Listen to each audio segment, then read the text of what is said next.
Śródmieście Warszawy zostało bardzo poważnie zniszczone w trakcie II wojny światowej. Na tle ruin i spalonych budynków Uniwersytet Warszawski prezentował się jako jeden z lepiej zachowanych fragmentów stolicy. Część budynków ocalała. To pierwsze wrażenie jednak nie oddawało w pełni tragicznych wydarzeń, których świadkami była społeczność akademicka i które wydarzyły się wśród zabytkowych zabudowań uniwersyteckich. We wrześniu 1939 roku, w pierwszym okresie nalotów i ostrzeliwania Warszawy, straty materialne uniwersytetu były nieznaczne. Sytuacja ta zmieniła się, gdy w okupowanej stolicy zaczęło brakować wody do gaszenia pożarów.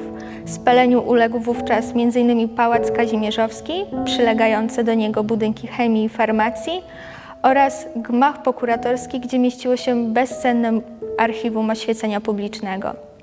Częściowemu zniszczeniu uległ również budynek Audytorium Maximum i gmach pomuzealny. Po kapitulacji Warszawy przybywająca w stolicy część kadry naukowej zdecydowała się na uporządkowanie terenu kampusu z nadzieją na szybkie wznowienie działalności dydaktycznej. Nadzieje te zostały jednak rozwiane.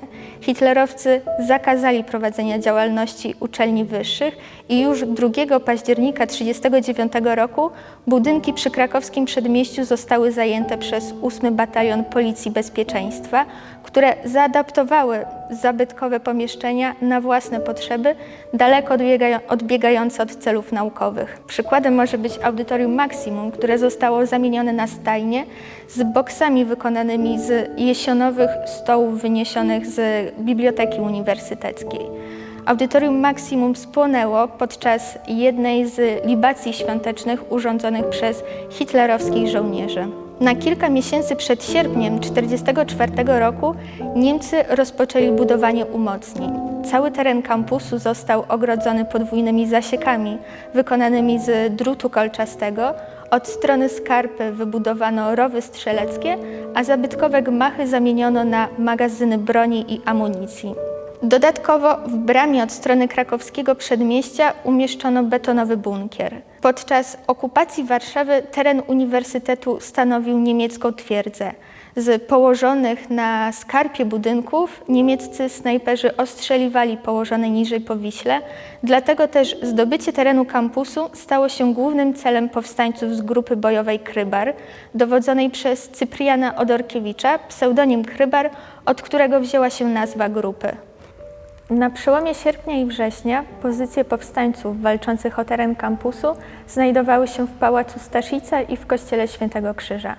Pierwsza próba zdobycia uniwersytetu miała miejsce już 1 sierpnia, kilkanaście minut przed godziną W. Niestety akcja ta zakończyła się niepowodzeniem. Niedostatecznie uzbrojeni powstańcy nie byli w stanie przedrzeć się przez silnie bronione pozycje niemieckie. Do kolejnych szturmów doszło 23 sierpnia i 2 września. W trakcie nich powstańcy wykorzystali wozy bojowe, skonstruowanego przez siebie Kubusia i zdobycznego Szarego Wilka. Niestety, podobnie jak pierwsza akcja, szturmy te zakończyły się niepowodzeniem. Powstańcom udało przedrzeć się na teren kampusu, pokonać bramę, przejść do uliczki uniwersyteckiej, przejściowo zająć Audytorium Maximum i rozpocząć walki przy Szkole Głównej, ale niestety nie udało im się zająć terenu uniwersytetu. Żołnierze Krybara na zawsze zostaną związani ze społecznością akademicką. Co roku, 1 sierpnia przy tablicy poświęconej bohaterom 1944 roku odbywają się uroczystości upamiętniające wybuch Powstania Warszawskiego i walki o teren kampusu. Uczestniczą w nich żołnierze z grupy bojowej Krybar, którzy dzielą się swoimi wspomnieniami z kolejnymi pokoleniami studentów.